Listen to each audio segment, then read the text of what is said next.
So, hello everyone, welcome to another session of deconstructing our classics.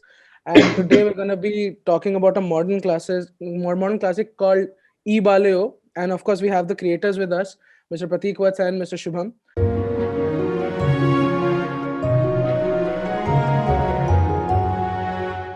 Off the top of my head, the first thing that one reacts in a way while watching E Baleo and after watching E Baleo is कि इसमें से कितनी चीजें एक metaphor हैं, एक conscious metaphor हैं और कितनी बातें सिर्फ एक व्यंग हैं। मतलब उनमें से मतलब क्योंकि यहाँ पर ये डिबेट आ जाता है कि इसमें से कितना डिजाइन है और कितना कुछ एक एक एक कितना कुछ रियलिटी और कितना कुछ डिजाइन है। या मतलब मुझे लगता है वो फिल्म बनाते वक्त या आई थिंक कुछ भी when it comes to creation वो रियलिटी भी डिजाइन तो करनी पड़ती है, क्योंकि आई थिंक डर ये होता है कि रियलिटी को एज इट इज दिखाने के चक्कर में you can lose lot of things and you can go to places where you don't want to go.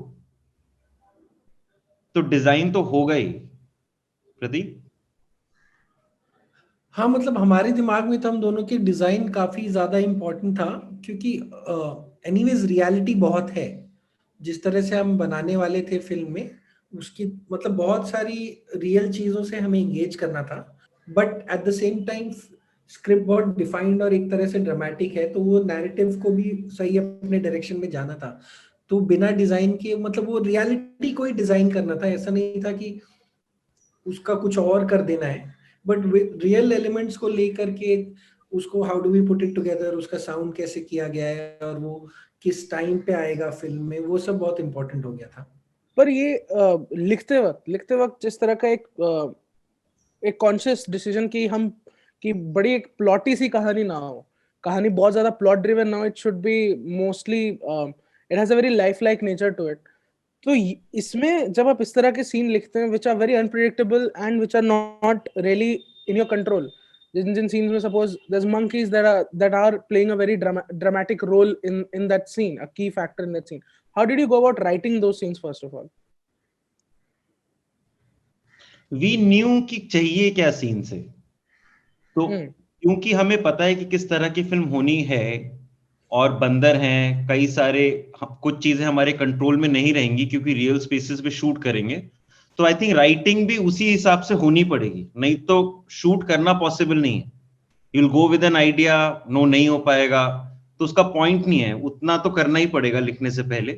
तो एक छोटा पॉकेट अपने लिए बना लेते थे हम कि हमें ये चाहिए सीन्स। एंड ऑल्सो हमने रिसर्च बहुत की थी, मैंने और प्रतीक ने स्पेशली महेंद्र के साथ, और इवन बंदरों को भी देखना, उनका बिहेवियर देखना, स्पेशली सेंट्रल दिल्ली के अराउंड, कब आते हैं, खाने कब आते हैं, कहाँ जाते हैं, बिहेवियर क्या क्या है, किस बात पे गुस्सा होंगे, किस बात पे नहीं होंगे। तो मोर और लेस हमें बहुत सारी चीजें पता थी। सो वी न्यू कि कैमरे में कुछ कुछ चीजें कैसे कैप्चर हो सकती हैं, किस इस तरह की हो सकती हैं। तो क्योंकि साइमल्टेनियसली रिसर्च के साथ स्क्रिप्ट भी लिख रहे थे, तो हमें पॉकेट डिफाइन करना ही पड़ रहा था।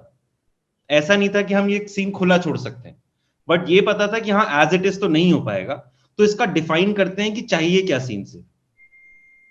तो जैसे अगर उस सीन की स्पेसिफिकली बात करें जिसमें अंजनी को मजाक में वो केज के अंदर वो बंद कर दिया जाता है, अब वो सीन वहां पर उसके निकलने के बाद से खत्म हो सकता था, लेकिन उसके बाद एक प्रॉपर मोमेंट है जब they actually catch a monkey and then there's a whole rounding of that scene. Now was that something that you guys wrote, or was that something that you guys discovered in that like while shooting कि अच्छा ये भी एक scene को इस तरफ ले जाया जा सकता है?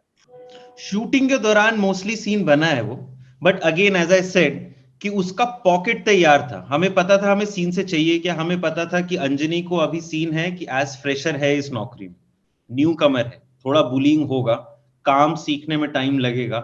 काम क्योंकि जब किसी वर्कर का या मजदूर का या फिर काम करने वाले इंसान की कहानी है, तो उसका काम दिखना बहुत जरूरी है फिल्म। वो हवा में नहीं हो सकता ना, वो पसीना दिखना बहुत जरूरी है, वो असली में वायर या पिंजरा लगाते हुए देखना बहुत जरूरी है, बंदर पकड़ते हुए देखना बहुत जरूरी है, या ना पकड़ते हुए स्ट्रगल करते हुए देखना जरूरी है।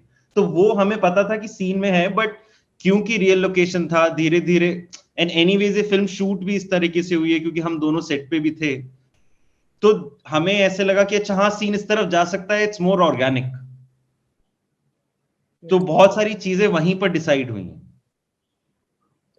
और इस तरह के जैसे ये थॉट लाइक इनिशियल, मैं एकदम इनिशियल ड्राफ्ट्स की बात कर रहा हूँ कि उस वक्त एक ये पैरेलल्स ड्रॉ करना बिटवीन शशि एंड अंजनी की इन दोनों की लाइफ में they are dealing with something that they are not like they are alien to completely, और वो चीज उनको इफेक्ट कर रही है बहुत इंटरनल लेवल पे। ये कब आया? ये भी एकदम इनिशियली आ गया था या ये आपने डिस्कवर किया along the process of writing?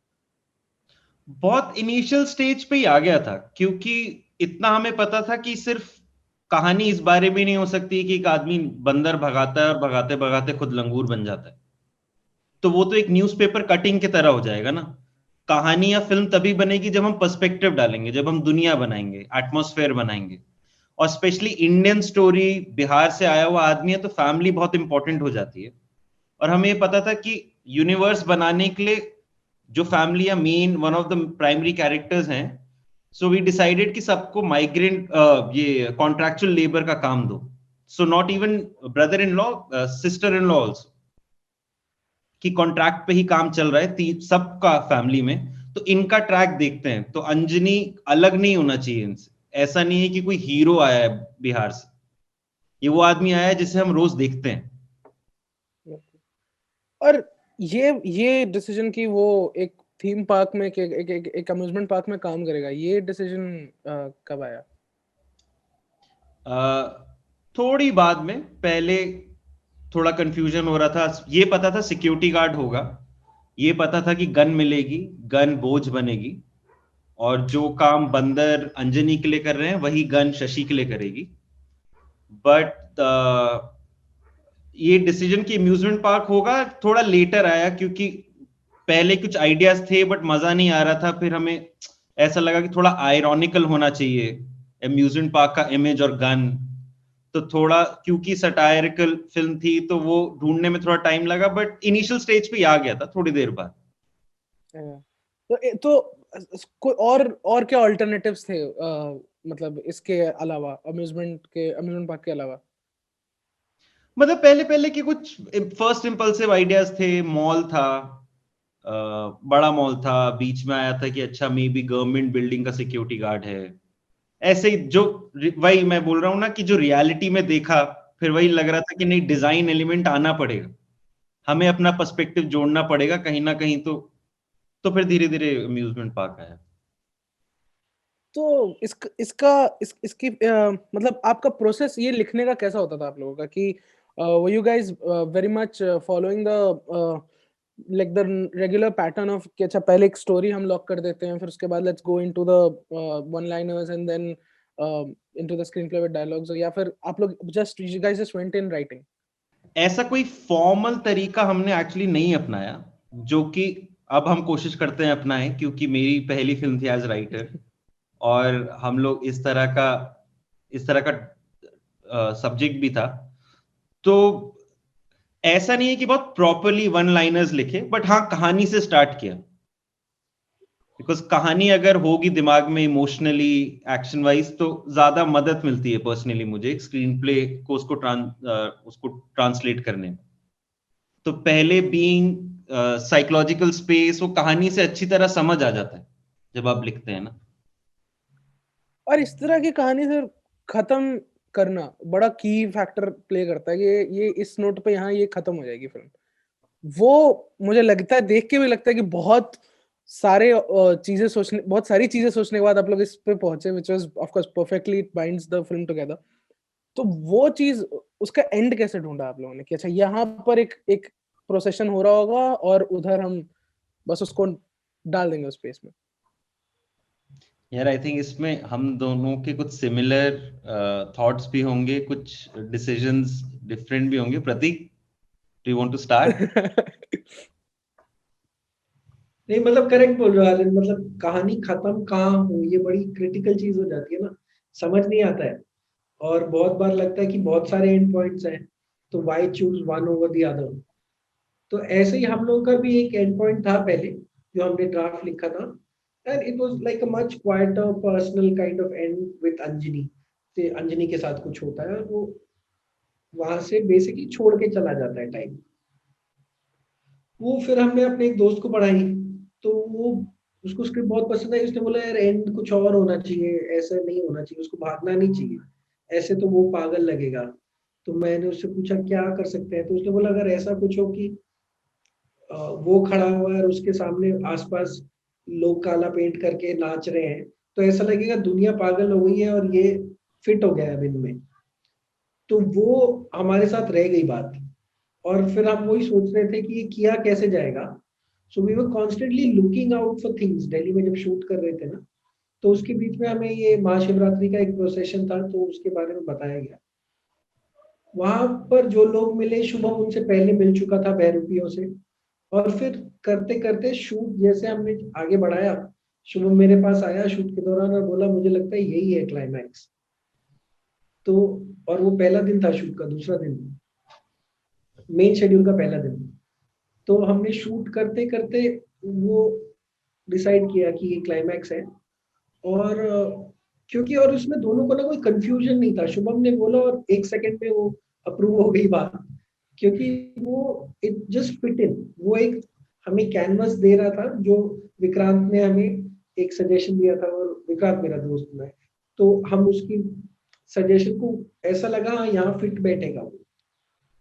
तो मोटा मोटी ये तरह से किया था, बट द होल आइडिया भी कि वो पागल ना दिखे, दुनिया पागल दिखे।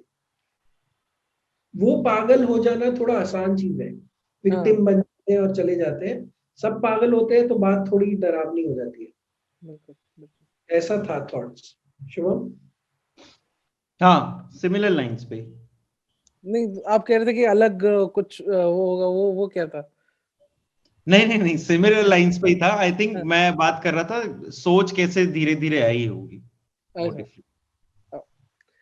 तो while writing the story, while writing the script, की किस पॉइंट पे ये हुआ कि अंजनी अभी तक हम उसको देखने दे रहे, he is going through loss completely, वो एक कुछ अटेम्प्ट करता है, एक हाई मोमेंट उसको मिलता है जब वो लंगूर बनता है, पर उसके बाद से सिर्फ उसके नीचे ही जा रही है। पर ये चीज होगी, महेंद्र की ही डेथ होगी विच विल काइंड ऑफ उसको उस जोन में डाल देगी कि जब वो उसे होता है कि वो फिट इन हो गया वो दुनिया में। ये चीज की महेंद्र की death, something as drastic like that, now when did that come into the story? Again लिखते लिखते ही आया ये, बिकॉज ये पता था कि फिल्म को एक पागलपन की तरफ ले जाना है, और वो पागलपन की तरफ तभी ले जा पाएंगे जब प्रोटैगनिस्ट उस तरफ जाएगा और आसपास की दुनिया भी उसके पीछे पीछे उस पागलपन की तरफ जाएगी। और हमें लगा ये पॉइंट, क्योंकि एनीवेज तुम जब बड़े शहर में आते हो तो शहर तुम्हें खाता भी है और उसमें कुछ सपोर्ट सिस्टम तुम लेते हो, और उस सपोर्ट सिस्टम जब जाता है तो फिर समझ नहीं आता ना, दिमाग काम नहीं करेगा। तो हमें लगा this is the point where he can lose it, जहां पे फिर चीजें रैशनल नहीं होंगी। तो गन भी दी जा सकती है अपने जीजा की, वो कुछ भी हो सकता है गन। तो सारे सीन उसके बाद इरेशनल, मतलब इरेशनल सीन्स आने के ऑप्शंस है हमारे पास। गन उठ सकती है, वो बेच सकता है। एक चीज है अरे, मतलब जैसे महेंद्र की डेथ ऐसा तो है नहीं कि बीमार पड़ के वो मर गया, नहीं, मतलब मॉब वायलेंस है ना, और मॉब वायलेंस एक अजीब तरह का माहौल भी बताता है आपको कि जब कहीं से भी वायलेंस हो सकता है, बिना बताए मौत हो सकती है, बिना अनाउंसमेंट, बिना किसी चीज के। It's swift and it's brutal and it's faceless. तो वो डर, मतलब how do you personalise that for a migrant जो एक ऐसे जानवर के साथ काम कर रहा है जिसका रिलीजियस कॉन्नोटेशन है। तो आपने वो दुनिया बनाई पहले, मतलब महेंद्र की डेथ तक पहुंचना पड़ा। ऐसा नहीं था कि वो इट्स लाइक एन कि वो इवेंट। ऐसा, ओके। हाँ, तो वहां तक आपको पहुंचना पड़ेगा ना। उससे पहले जो फिल्म में आप देख रहे हो, it is trying to create a world जिसमें ये पॉसिबल है। तो अगर ध्यान से देखें, जो आपने सीन की बात की ना, केज वाले सीन की, तो केज वाले सीन के अगर उसको डिकंस्ट्रक्ट करूं तो दो मुद्दे हैं ना, एक माइग्रेंट है और एक लेबर है। एक माइग्रेंट आदमी की जो रैगिंग हो रही है, बुलिंग हो रही है उसके काम करने में, तो हम किरदार को काम करते हुए भी देख रहे हैं और बुली होते हुए भी देख रहे हैं, एक बाकी लोगों का गैंगिंग अप देख रहे हैं अगेंस्ट द आउटसाइडर, है ना, और बंदर के कॉन्टेक्स्ट में। तो ये 3 चीजें मेन है फिल्म में। तो इनके थ्रू कोई भी सीन बनना, और वही वो सीन बनने में एक तो होता है आप शूट के टाइम सोच रहे हो स्क्रिप्ट लेवल पे, बट आप साइमल्टेनियसली कैमरामैन के साथ भी बहुत डिस्कशन चल रहा है सोमो के साथ कि इसको शूट कैसे करना है। मतलब क्योंकि अगर आपको एक फिक्शन फिल्म बनानी है तो उसमें लेंसिंग है, उसमें आपको ड्यूरेशन कंट्रोल करना है, एडिट करना है, क्या होगा क्या नहीं होगा, एक सर्टेन टाइप ऑफ कवरेज चाहिए। तो आपको रिक्वायरमेंट्स वो सभी हैं, बट आपके सर्कमस्टांसेस वैसे नहीं है, है ना, जहाँ आपके मैच कट वाले शॉट मिलेंगे वो है नहीं, और ना वो हम चाहते हैं। मतलब वो एक प्रोसेस के तहत, ताकि एक ऑर्गेनिक एक अर्जेंसी रहे फिल्म में हमेशा। तो वो उस तरह की एक आपने दुनिया बनाई जो feels very real and palpable, जिसमें ह्यूमर बड़ा रियल लगता है ना, या एक लिव्ड एक्सपीरियंस लगता है, बट उसमें फिर इस तरह का मॉब वायलेंस होता है। तो वो एक जर्नी में हेल्प करता है, और उसका इसलिए डेथ ऐसा नहीं है कि फिर क्या हुआ कैसे हुआ इसमें जा रहा है, इट्स अबाउट डेथ का इम्पैक्ट शार्दुल पे, मतलब ये अंजनी पे कैसे हो रहा है। तो वो कॉन्सेंट्रेट करना था, और उसमें जो शुभम बोल रहा है एक अपॉर्चुनिटी मिलती है ना ऐसे इंस्टेंट में साइकोलॉजिकल स्पेस में जानने की नैरेटिव को, क्योंकि कभी कभी वही रियलिटी भारी पड़ जाती है, देयर सो मेनी, रियलिटी जकड़ती भी है ना फिल्मों को। तो वहां फिर हमें एक चांस मिला कि फिर और खोल सकते हैं। तो ये एक बहुत बड़ा टॉकिंग पॉइंट, ये एक मोमेंट है फिल्म के अंदर, मतलब हो सकता था इसके ऊपर आप और ड्वेल कर सकते थे थोड़ा और ही सही, कि अच्छा वो कहीं न्यूज ही पढ़ रहा हो या 50 इंस्टेंसेस हैं जिससे हो जाए, पर वो अपने उस स्पेस में आपने उस स्पेस को आपने बस ऐसा उधर ही छोड़ा और आप अंजनी के साथ निकल लिया। ये डिसीजन, जबकि अंत में हम अंजनी को वापस एक उसमें ले आते हैं, इस पूरी इस पूरे सर्कस में वापस हम उसे ले आते हैं। वो मोमेंट पे हर किसी को ऐसा, मतलब वो शौक तो ऑफ कोर्स लगा कि अरे ये तो कभी कभी भी हो सकता है, ये है बाहर है, अभी तक नहीं लग रहा था कि होगा पर ये है। वहां वो मोमेंट पर आपको कभी लगा नहीं कि थोड़ा और ड्वेल करना चाहिए? लगा था, बिल्कुल लगा था। बट एक चीज ये भी होती है ना, आप कुछ चीजों को ये भी मानते हो कि लोगों की एक लिव्ड लाइफ है, फिल्म भी, मतलब फिल्म के बाहर की दुनिया से अगर कुछ हम ले रहे हैं जो आसपास है हमारे, तो ऑलरेडी बहुत सारे कनेक्शंस हैं। तो किसी को कुछ समझाने की जरूरत नहीं है। आज के इंडिया में मॉब लिंचिंग क्या है, किसी को समझाने की जरूरत नहीं है। तो वही हमें लगा कि ड्वेल करना का सोचा भी था हमने, अलग अलग तरीके भी सोचे थे, लेकिन फिर वही लगा कि हम कुछ ऐड नहीं कर पा रहे हैं, जो चीजें हम उसमें इलस्ट्रेशन में चले जा रहे हैं, और इलस्ट्रेशन में जाते ही फिल्म रुक जा रही थी।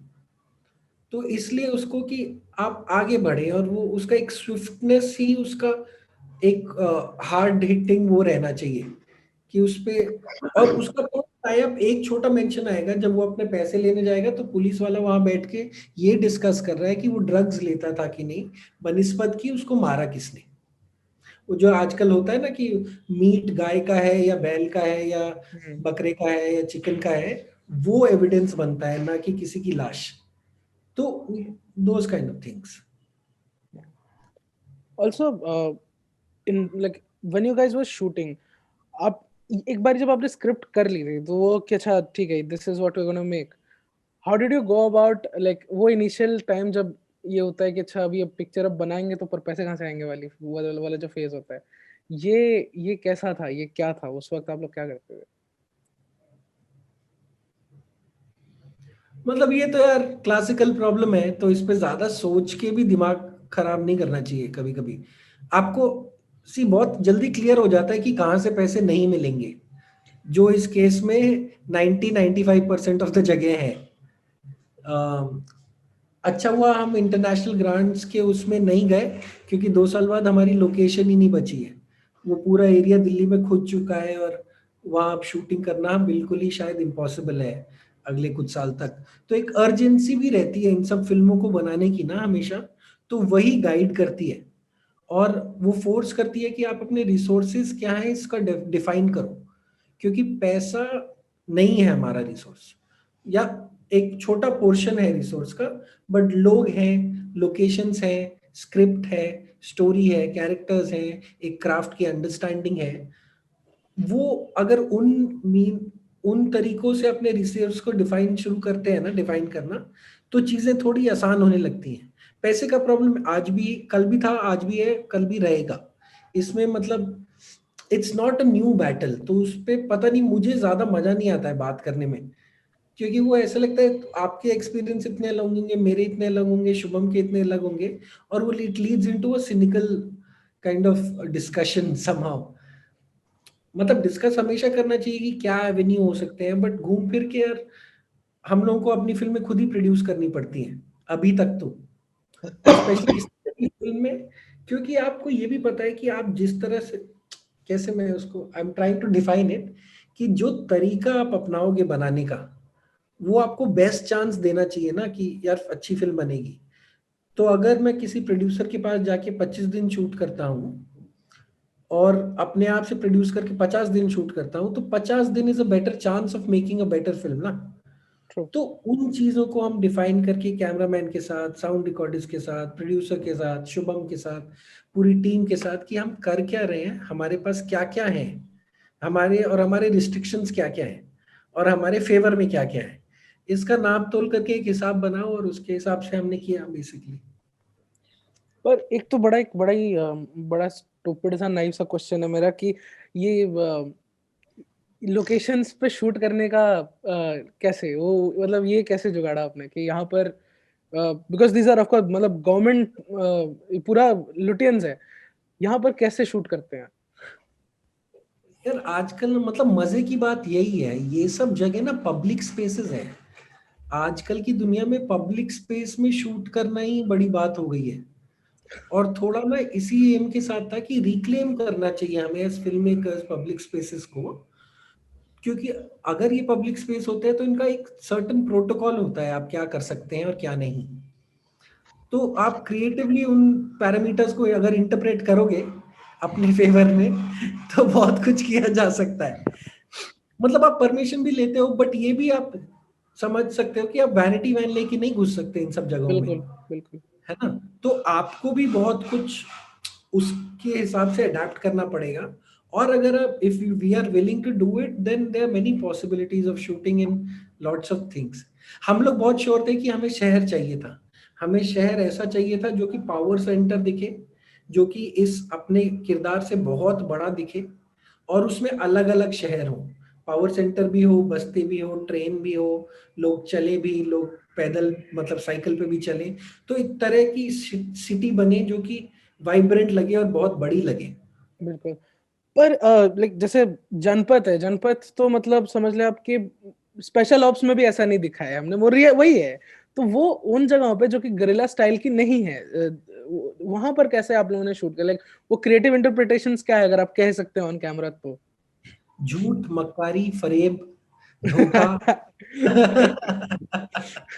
नहीं, बट मैं वही कह रहा हूँ कि आप परमिशन तो लेके रखी, इन जगहों पे ना परमिशन बड़ी अजीब चीज है। आप परमिशन लेते हो, बट आपकी रखी रखी परमिशन हाथ के हाथ कैंसिल हो जाती है, क्योंकि कोई वीआईपी मूवमेंट होता है या कुछ होता है या कुछ होता है। तो आप परमिशन लेते हो, आपका क्रू बहुत छोटा रखते हो, आप कोशिश करते हो कि कोई भी तामझाम आपकी वजह से कुछ रुके ना, है ना। We are not interested in locking Rajpath, we are not interested in saying कि नॉर्थ ब्लॉक में जाके अरे रोड खाली करो, इधर मत देखो।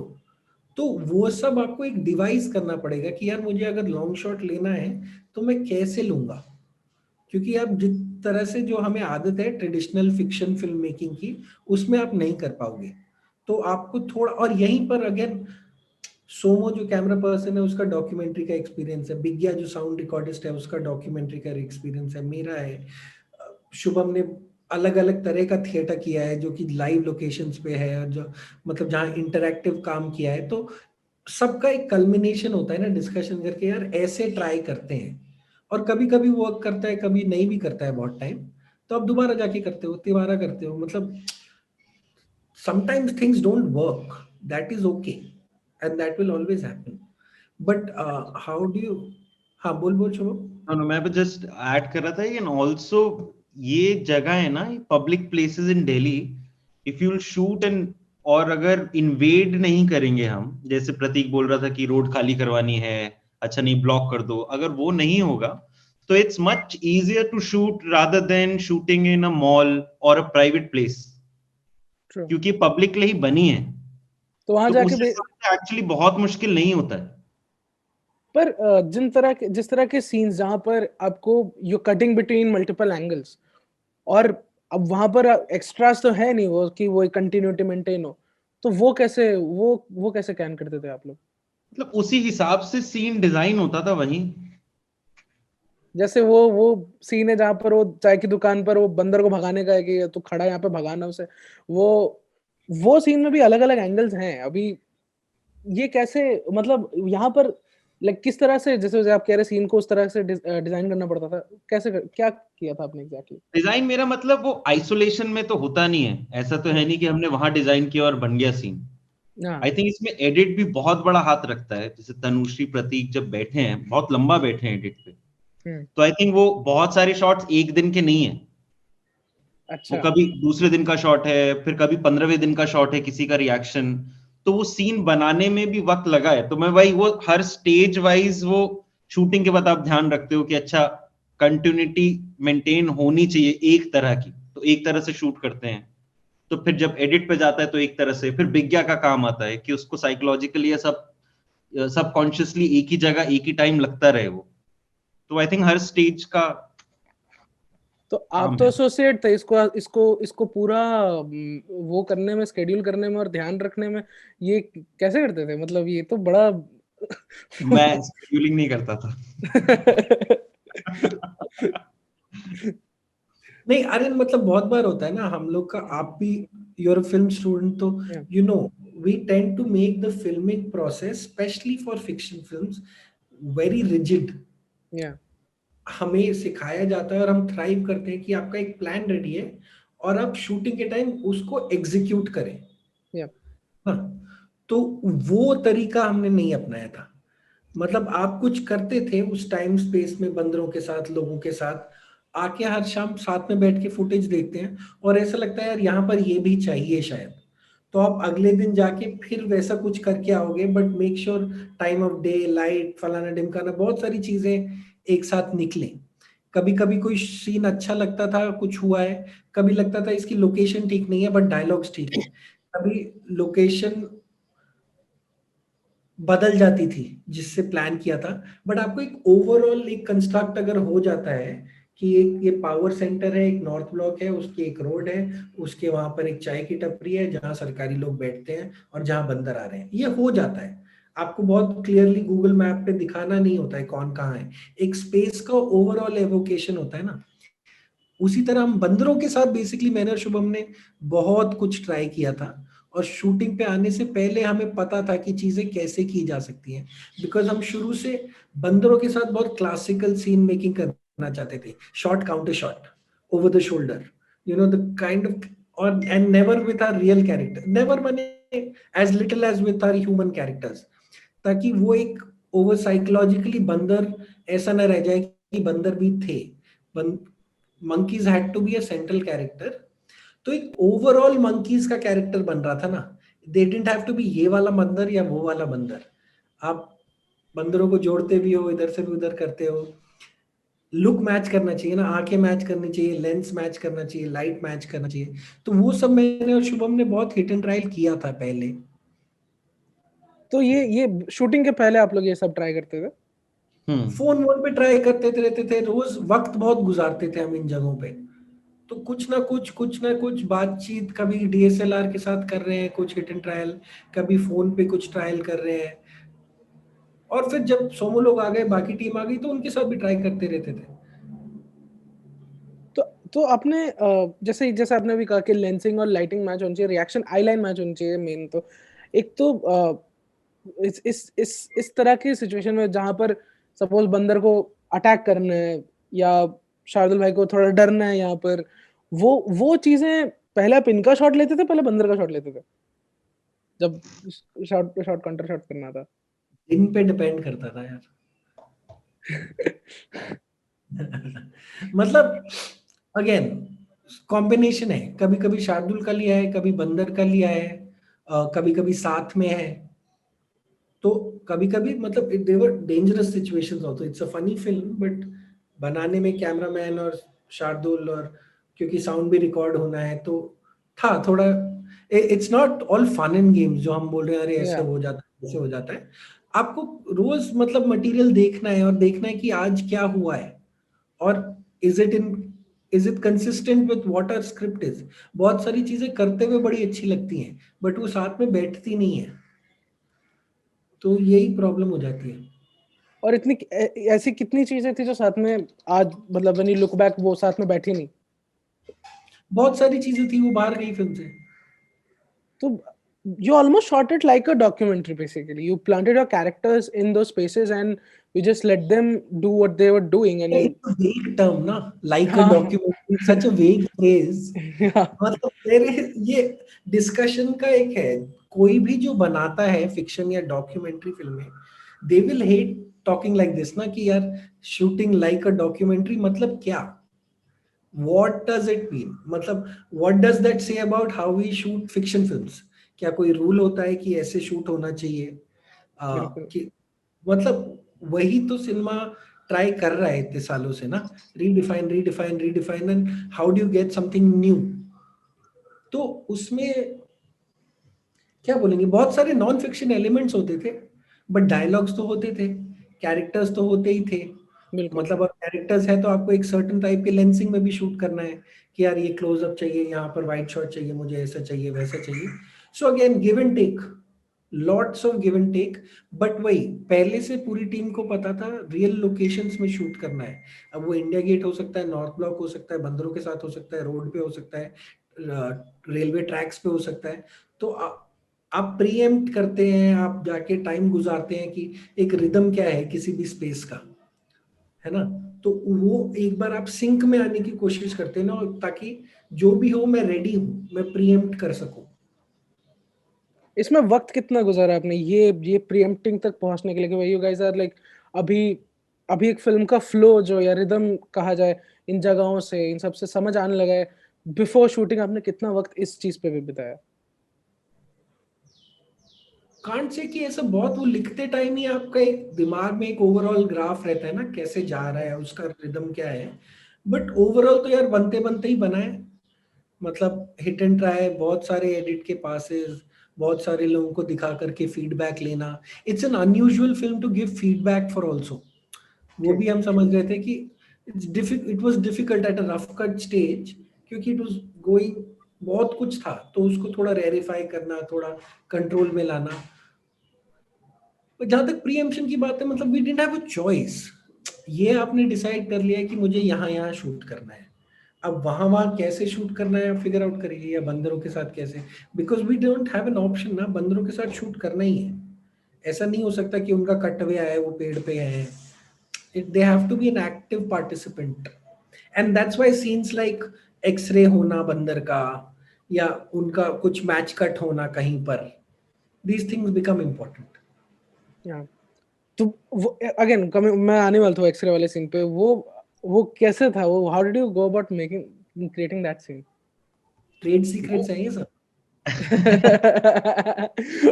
लाइव लाइव बंद करो मैं सर मुझे कोई अलग से बता दोगे सर मैं सर्कल में बता दूंगा नहीं जितना बता सके सर ऑफ कोर्स। एनडीएमसी का वो हॉस्पिटल ही है वो। अच्छा तो हमने अलग से कुछ ऐसे, तो वो लोग उनका होता है ये काम ही है कि बंदर पकड़ेंगे, उनका एक्सरे होगा कि इंजर्ड तो नहीं है, तो फिर वो वापस छोड़कर आते हैं जंगल में। तो वो प्रोसेस हमें पता था क्योंकि रिसर्च कर रहे थे। तो ऐसा वही ये ना आड़ी टेढ़ी रिसर्च हुई है, ऐसा नहीं बोल सकते कि एक तरह का रिसर्च है। तो आप शुरू से ही एनडीएमसी के साथ काम कर रहे हो कि ये होता कैसे है, because it's a very serious problem in Delhi, it's not या अ जोक। तो इस पे एक सरकारी तंत्र है पूरा, और जिसमें जो वेट हॉस्पिटल है, it's a very important place. तो आप वहां पर डॉक्टरों के साथ बात करते हैं, वक्त गुजारते हैं, सिस्टम समझते हैं, और फिर ट्राई करते हैं ये सब चीजें शूट करें। बट अगर किसी को अपने कुत्ते का एक्सरे कराना है तो वो रुके ना शूटिंग की वजह से, तो वो फ्लेक्सिबिलिटी, वो एक अपना बैकफुट रखना बहुत जरूरी है, क्योंकि आप ना इन क्रिटिकल जगहों पे जाके रोक नहीं सकते ये चीजें। और हमारे जो शूटिंग करने की गंदी आदत है कि हम सब रोक देते हैं। एक जगह का जो नेचुरल लाइफ होती है उसको पहले निचोड़ते हैं, फिर उसको रिक्रिएट करने की कोशिश करते हैं। तो हम कोशिश कर रहे थे कहीं हम बिना उसको रोके कर सकते हैं क्या। और प्लस वो सीन जरूरी हो जाता है इन द लार्जर थिंग। मतलब एक तो हो गया सीन, स्क्रीन प्ले, कि बंदर का एक्सरे हो रहा है और शार्दुल अपनी सफाई दे रहा है कि कैसे इसका गलत एक्सीडेंट हो गया। बट मतलब मैं शुभम को हमेशा बोलता था, मेरे लिए वो हमेशा इंटेरोगेशन वाला सीन होता है। जैसे पुलिस का इंटेरोगेशन होता है ना, कि जो जिसने किसी ने कोई कस्टोडियल डेथ हो गई है और उस पर इंक्वायरी बैठी है, इंक्वायरी करने वालों को पता है कि पुलिस वाला झूठ बोल रहा है, पुलिस वाले को पता है कि मुझे पता है कि मैं झूठ बोल रहा हूँ, फिर भी दोनों एक्टिंग करते हैं कि ये सच है। तो वो element was the guide for that scene. Screen play ये है, बट सोच उधर। बिल्कुल। और now coming to the casting of the film, जैसे Mahinder is a real monkey repeller, and he does that for a living, but he has the things he says, वो उसमें कितनी चीजें आपने इनकॉर्पोरेट करी हैं with what his usual day to day routine is like। और मतलब of course he played a key factor also in terms of कि अच्छा बंदरों की जांच पड़ताल करने में बड़ी मदद उन्होंने करी थी। पर जो लाइनें वो बोलते हैं कि अच्छा ये दूर के ढोल सुहाने लगते हैं, बंदर गांड फाड़ देते हैं, ये सब चीजें ये सारी लिखी गई थी, और is it just what he brought to it?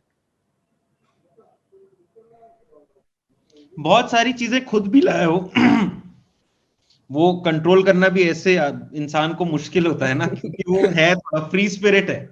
हाँ, तो वो, और आई थिंक उस फ्री स्पिरिट को रोकना प्रॉब्लम है फिल्म में, वो नहीं करना चाहिए ऐसे, उसी के अराउंड काम करना चाहिए। बट कुछ कुछ चीजें थी जो हमें बुलवानी ही थी कि ये कैरेक्टर बोलेगा ही ये, और कुछ चीजें थी जो वो बोल रहे थे जो हमें लगता था कि अच्छा नहीं ये नहीं बोल रहा है। तो बहुत मिक्स एंड मैच, जैसा कि पूरी फिल्म करी है हमने महेंद्र के साथ भी वैसे ही। और तो ये प्रोसेस आपका कैसा रहता था जब आप ऑफ कोर्स जिन नॉन एक्टर के साथ काम कर रहे हैं, एक टेंडेंसी होती है कि कैमरे को एक्टिंग ऑटोमेटिकली वो थोड़े कॉन्शियस हो जाते हैं कि अच्छा अभी पता है मुझे कि आई एम बीइंग रिकॉर्डेड और समथिंग लाइक दैट, उसमें वो थोड़ी एक्टिंग दिखने लगती है। तो ये प्रोसेस आपका रहा होगा उनके साथ ऑफ कोर्स। वो प्रोसेस क्या था जिसमें you were getting the like Mahendra का एग्जांपल लें कि जो लाइनें आपने कहलानी थी वो it should come as if it's his own, वो कैसे क्रिएट किया आपने? यार ये ना हमेशा से ये सवाल ना, इसका जवाब मुझे हमेशा लगता है बड़ा मुश्किल होता है, क्योंकि मैंने एक्टिंग पढ़ी है और मैंने प्रतीक ने थिएटर भी साथ में किया है उससे पहले, शार्दुल, हम लोग सब same college same theatre group से ही हैं। और क्योंकि खुद का भी एक्टिंग एक्सपीरियंस है, और एक आंसर नहीं होता है कभी भी इसका, ये हमेशा सिचुएशन पे, उस इंसान के उस मूड पे, वो हर सेकंड बदलता रहता है। मैंने देखा है even with professional actors and non professional actors, कि अच्छा बहुत लोग पूछते हैं नॉन प्रोफेशनल एक्टर्स के साथ कैसे काम किया। मुझे लगता है नॉन प्रोफेशनल एक्टर रोबोट नहीं है, वो 4 नॉन प्रोफेशनल एक्टर 4 अलग तरीके के लोग हैं। तो आपको उन 4 अलग तरीके के लोगों से अलग तरीके से काम करना पड़ेगा, वो कोलैबोरेशन होनी पड़ेगी रादर देन फॉर्मूला बेस्ड कि अच्छा नॉन एक्टर के साथ तो ये करते हैं ये करते हैं।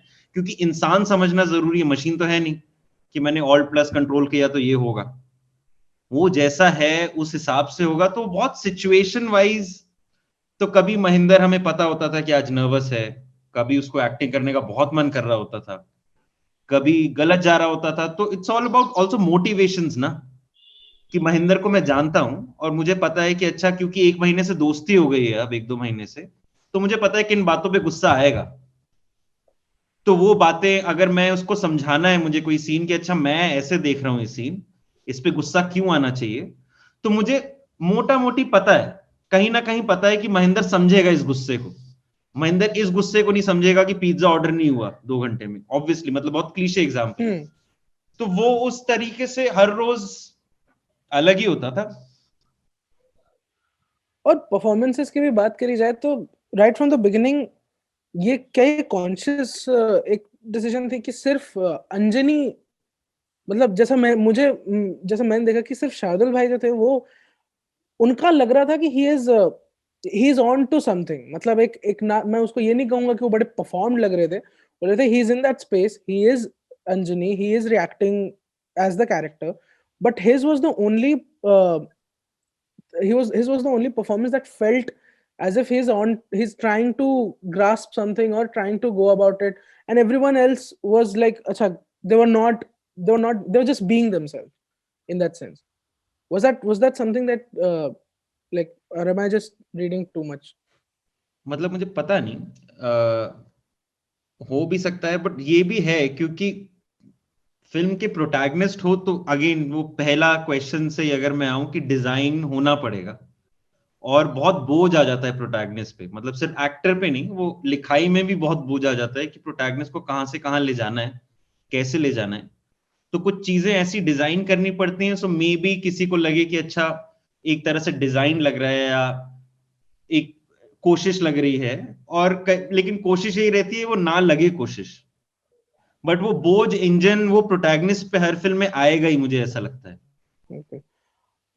और मैं उस सीन के बारे में बात करना चाहूंगा Prateek sir, like about the shooting of that scene, how did that idea come to you कि अच्छा ठीक है, ये जो Shashi will talk to the guy about the gun while sitting on that ride and you guys will just mount the camera there and वो scene की shooting और वो सीन का कंसेप्चुअलाइजेशन वो कैसे था, वो थॉट क्या था हमने, हम क्या करें ये तो सेटिंग ही उसकी यही थी, मैं क्या करूं, we just had to figure out कि ये करें कैसे, लिखा तो है ऐसा बट हम करें कैसे। तो उसमें वो भी शुभम सोमो भी किया कि अच्छा भाई ऐसे शूट कर सकते हैं, साउंड कैसे रिकॉर्ड होगा, पंचायत बैठी कैसा करना है, हिट एंड ट्रायल हुआ, तो उसी वैसे ही डिसाइड किया, बिकॉज थोड़ा डेंजरस भी होता है ये सब।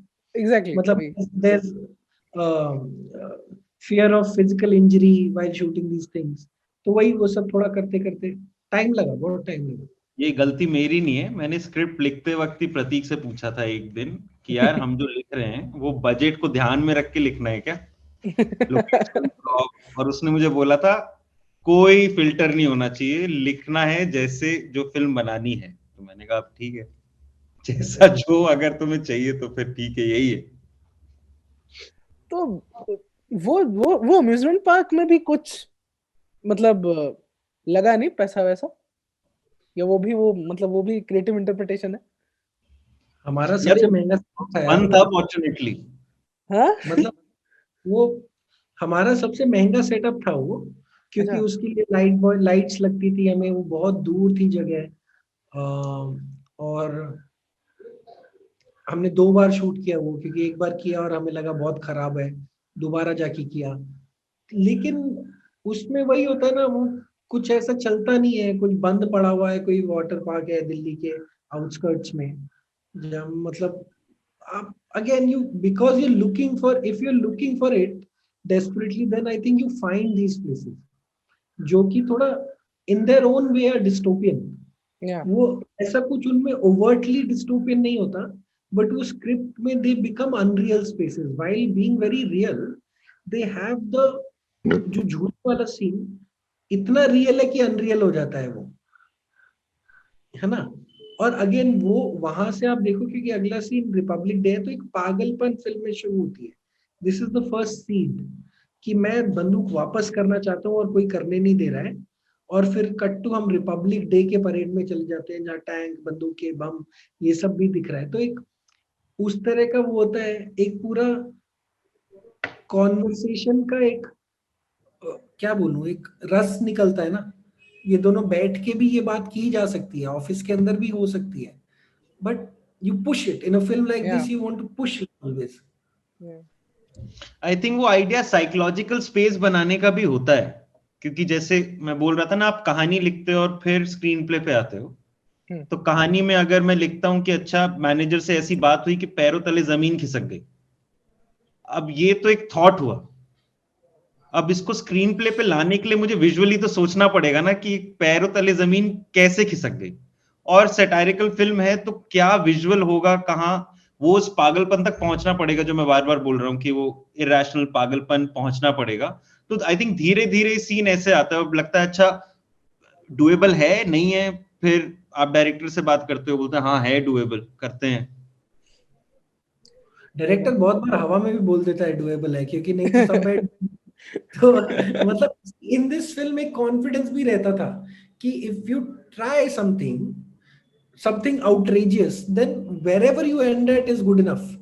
बट वो अटेम्प्ट आउटरेजियस होना चाहिए कि लोग बोले ये are you off your mind, are you really thinking of doing this, तो वो होगा, मतलब मुझे लगता है। बिल्कुल। और इस तरह के आउटरेजियस चीजें तो एक तो सबसे इम्पोर्टेंट चीज फिल्म के अंदर एटलीस्ट ये है कि एक मतलब मैंने 235:1 वाले एस्पेक्ट रेशियो में बिल्डिंग्स की इतनी लूमिंग प्रेजेंस किसी और फिल्म में देखी नहीं है। वो जैसे आपने ऑफ कोर्स आपने कहा कि हिट एंड ट्रायल बहुत करते रहते थे आप, पर ये जो इमेजेस थी जो कि प्लॉट से आपकी स्क्रिप्ट से हटके कहीं कहीं पर जो इमेजेस पार्सली फिल्म में डिस्ट्रीब्यूटेड है, कि जो उसके वॉकिंग शॉट्स भी हो गए या कुछ भी हो गया, वो भी एक एक अजीब सा उसे एक अजीब सी दृष्टि से देखी जा रही है। वो इमेजेस आपने कैसे ढूंढी? वो आपने डिस्कवर करी कि अच्छा स्पेस में जाके, या फिर आपके दिमाग में लिखते वक्त जब आप घूमते थे तो आपको लगता था अच्छा हाँ ये कैसा विजुअल अच्छा होगा? यार जब आप कहानी, आपका प्रोटैगनिस्ट काम करता है सेंट्रल दिल्ली में, तो आपको समझना पड़ेगा सेंट्रल दिल्ली है क्या चीज। मतलब for people who lived in Delhi उनको थोड़ा समझ आता है, बाहर वालों को उतना नहीं आता है। वो मतलब उसको ना हमें देखना चाहिए, कुछ किला होता था ना, पुराना किला, तो वो किला है। जो north block, Rashtrapati Bhavan, parliament street, विज्ञान भवन, निर्माण भवन, उद्योग भवन, इंडिया का वो नर्वस वो डेटा सेंटर है, ऐसा लगता है वो जो कमांड सेंटर होता है ना। सो वो इतना एक ऐसा एरिया है, तो उसका एक कंस्ट्रक्ट, उसको वैसा दिखाना जरूरी है। अब हम अंदर तो जा नहीं सकते, तो उनको कैसे आप शूट कर रहे हो, या वहां पर जो एक बंदूकों का क्या प्रेजेंस है, या और उसके विजावी बस्ती कैसे अलग है, या आपका अम्यूजमेंट पार्क कैसे अलग है, या डिस्पेंसरी कैसे अलग है। तो वो अगेन जो मैं पहले बोल रहा था ना, शहर का एक प्रेजेंस, एक दिल्ली शहर जो कि इंडिया का कैपिटल भी है, बट एक माइग्रेंट शहर भी है जिसमें बहुत सारे लोग बसते हैं। वो एक एक idea of that city we have wanted to create. तो इसलिए एक इम्पोजिंग स्ट्रक्चर और एक लैब्रिंथाइन बस्ती, ये ऑटोमेटिकली दो एक्सट्रीम बन जाते हैं। तो और बीच में आप अपना शहर कंस्ट्रक्ट करते हो, ऐसा होना चाहिए कि यार ये बहुत दूर चल के वहां पहुंचते हैं जहाँ पावर सेंटर है। कभी ट्रेन से जाना, मेट्रो से भी जाना पड़ता है, फिर क्रॉस करने की शशि जाता है, मतलब जो प्रोटैगनिस्ट है। तो यू क्रिएटिंग अ शहर without illustrating it, I feel. True. एक शहर का एज अ साइकोलॉजिकल स्पेस भी क्रिएट हो रहा है वो, और उसके लिए वो मतलब यार we always shoot a film for a big screen.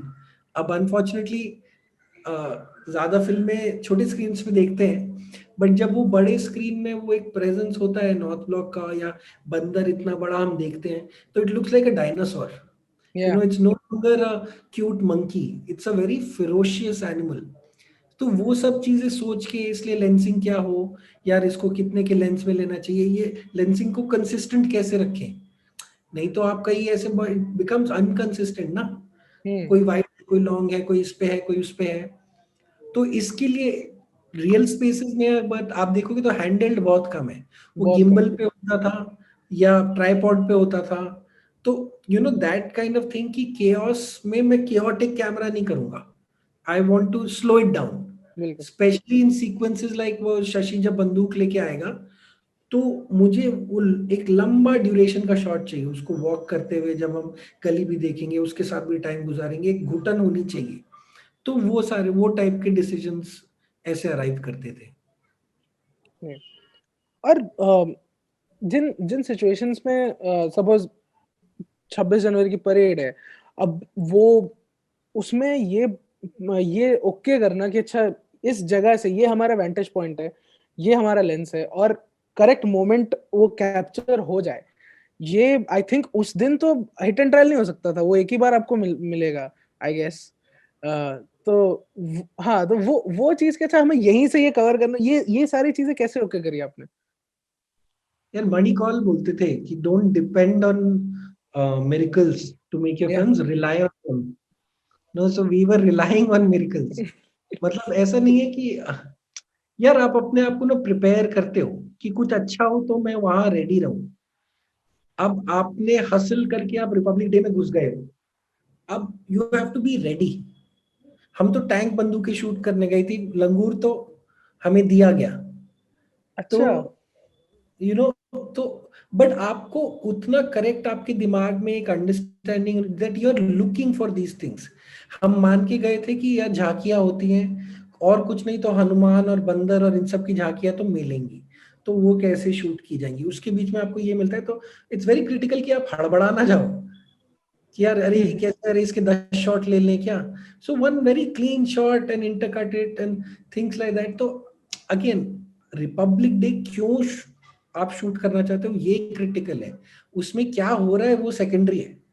कि समझा। मूवी अगर नॉर्थ ब्लॉक की फिल्म है और ये देश की बात हो रही है, तो एक हाइपर मिलिटराइज कंट्री जिससे बंदर नहीं संभल रहे हैं, वो मेरे लिए कहानी है। एक एक जो जश्न मनाया जाता है बंदूकों का और टैंकों का, और हमारा एक दूसरा कैरेक्टर है जो एक दुनाली से स्ट्रगल कर रहा है, वो जरूरी है। और उसमें फिर लंगूर मिलता है तो ग्रेस बोलते थे मणि कॉलेज को। या मतलब भाई आप रेडी रहना चाहिए, आपकी प्रिपरेशन ना बहुत बार preparation through shot break down और एक्स्ट्रास ब्रेक डाउन की नहीं होती है। वो प्रिपरेशन अपने आप की होती है, वो कैमरामैन की होती है, वो एक्टर की होती है कि यार ऐसी जगह में परफॉर्म कैसे करना है या क्या करना है। तो समझना एक दूसरे को जरूरी है। वैंटेज पॉइंट का तो अरे ऐसा होता है, आपको इतना मिलता है तो आप उसको पुश करके इतना करते हो, और फिर पुश करते हो, फिर पुलिस आपको पकड़ लेती है, फिर कैमरा जब्त हो जाता है, फिर आप नेगोशिएट करते हो, फिर कैमरा वापस लेते हो, और इसके बीच में कहीं कहीं शूटिंग भी चल रही है। कितने दफे कैमरा पकड़ा गया सर? 3 बारी। 3 बार तो मुझे याद है। तीन तीन और ऐसे में जब जिन सीन्स की मतलब हम जहां पर आपने बंदरों को with in the same shot, not the shot counter shot करा जिसमें बंदर भी उसी शॉट के अंदर है, वहां पे वहां पर मतलब वो शॉट्स तो of course you can't decide कि चाहे शॉट में क्या होगा, राइट? सो उसके उस तरह के शॉट्स के आपके पास होते होंगे बहुत सारे परम्यूटेशन कॉम्बिनेशंस, बट वो इसको पीस टुगेदर करना कि अच्छा ये नैरेटिव में अभी मैं ये वाला चीज यहाँ लगाऊं, वो प्रोसेस कैसा था? वो प्रोसेस ने कितना टाइम लिया आपका? सिर्फ ये कि अच्छा जो बंदरों की अनप्रेडिक्टेबिलिटी है उसमें से क्या हमारे नैरेटिव को सूट कर रहा है? यार देयर इज मतलब know very efficient way of doing this. थोड़ा तो कर करके ही आप देखते हो, आप सीक्वेंसेस बनाते हो, आप अलग अलग उसके ट्रायल, हिटिंग ट्रायल करते हो। आपको ये नहीं पता होता शॉर्ट में क्या होगा शूट शूट करते टाइम, बट आपको ये तो पता ही इस फिल्म की वो स्टेज है जब अंजलि नया नया यहाँ आया है और बंदरों के साथ स्ट्रगल कर रहा है। तो वो स्ट्रगल में डर है ही, है ना, तो डर होगा। अब वो एग्जैक्ट मिड शॉट में आएगा या कैसे आएगा, और वो करते करते कुछ होगा जो हमारा अगला शॉट डिक्टेट करेगा, you know those kind of things. तो तैयारी वैसी ही थी, और उसको फिर बनाने में इसलिए टाइम भी लगा, एडिट में बहुत टाइम गया, और फिर वो थोड़ा साउंड हुआ तो उसके बाद एडिट भी चेंज करते थे, क्योंकि there is always a danger of doing it too much, too many times. या you can get seduced by your own premise. वो उसका थोड़ा एक, अगर आपके बाकी एक सपोर्ट ग्रुप है जो देख के आपको बार बार ऑनेस्ट फीडबैक देख रहा है, तो होपफुली वो गलती नहीं होगी।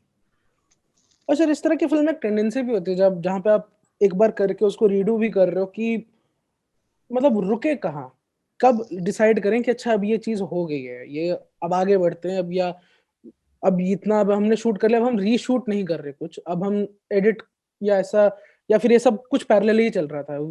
आपकी स्क्रिप्ट है ना एक, तो आपको जब लगता है ये स्क्रिप्ट मैंने शूट कर ली है और पहले इसको मैं एडिट करूंगा, इसके बाद अगर मुझे कुछ लगता है तो मैं पैच शूट करूंगा, बट इट कान भी मैं हर दूसरे दिन कर रहा हूँ। Hmm. So you shoot the bulk of it पहले, यू पुट इट टुगेदर, उसमें कुछ अगर गैप्स लगे तो फिर वो जाके थोड़ा सा करके फिर वैसे। बट जैसे उस सीन की आप बात कर रहे थे जो वो अपना अम्यूजमेंट पार्क वाला सीन था कि you guys shot it first and then you realize कि अच्छा, तो ये तो आपने उसी वक्त ही वो डिसीजन लिया होगा आई गेस, ये एडिट पे जाने के बाद तो नहीं हुआ होगा कि अच्छा दोबारा से ही शूट करते हैं। शूट करते टाइम ही आपको पता है ये खराब हुआ है, हम्म। और खराब शॉट नहीं हुआ था, शॉट प्रीटी मच वैसा ही था, मीज़ ऑन सेन खराब था उसका, वहां तक पहुंचना खराब था। और अगर ठीक से ऐसी सीन्स में पहुंचते नहीं है ना तो वो गिमिक्स लगते हैं। पहुंचना इन द सेंस?